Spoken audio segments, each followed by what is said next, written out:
All right, every week we'll be joined by sports media guests and members of our ABC 24 sports team to break down the biggest topics in Memphis. Tonight, I've got the commercial appeals, DeMichael Cole. DeMichael, welcome. Appreciate you appreciate you being here. And of course, we have ABC 24 zone, Erin Wilson. Thank you to you both. Now, the Grizzlies have a few games under their belt now. What's been your first impression of how they've gone thus far early on? DeMichael, I'll start with you.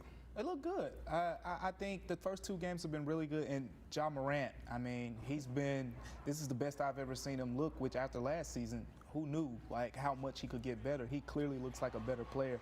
And as a result, the Grizzlies are playing better basketball.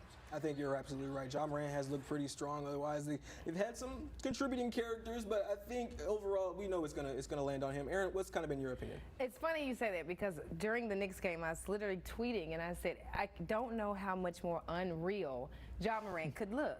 And the fact that he wanted to be able to become a shooter going into this season, and you can just tell that he used the offseason to learn how to create a shot off of the dribble, off of the pass, and he is really being effective. After the Knicks game, he shot 60%. That's something that will make his game so dimensional that it will make every opponent hard, or it will make their strategy in guarding him hard, because if he can get you off the shot and he can get you off the dribble, then what can you do?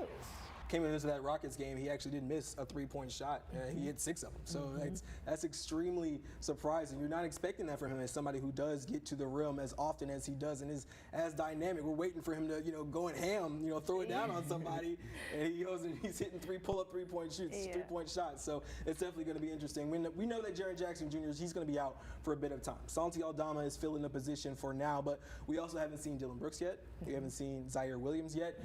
He's expected to play a pretty big role all year. In light of that, who has impressed you thus far? DeMichael. John Conchar. I think John Conchar has really surprised some people. I remember when he got his contract extension in the offseason, a lot of people were surprised. Oh, why is John Conchar being extended? Well, now you're seeing, what this Grizzlies team did. At first, they believed in him as the replacement for DeAnthony Melton. They're reaping the benefits right now. He stepped into the starting lineup. He's made multiple threes in the first 2 games, and he played well in the last game as well, compared to the rest of the starters. So what you're getting out of him, the rebounding, the defense, the three-point shooting, he really helps space the floor with Ja Morant, and he's another complementary player to Ja Morant's style. You need those shooters around Ja Morant, and John Conchar is someone who really said, this offseason he's going to shoot more and he's going to shoot efficient, and he's doing that so far. You're absolutely right. He definitely spreads the floor for Ja Morant. You can tell Ja is driving in the lane. He kicks it out. John Conchar is there, like old reliable in the corner, hitting the three. And in that Knicks game, he had a double-double as far as points and rebounds go. So I think that's really going to be important. Erin, who's impressed you thus far? I'm going to go with the obvious pick, Santi Aldama. Obviously, he was a huge part of the success that they had against the Knicks. He was able to get scoring and rebounds. He had 18 points, and I believe he had about 11 rebounds in that game. And everyone knows, if you watch Grizzlies basketball, they're only super successful when they are out rebounding their opponent, because they score their best in transition offense.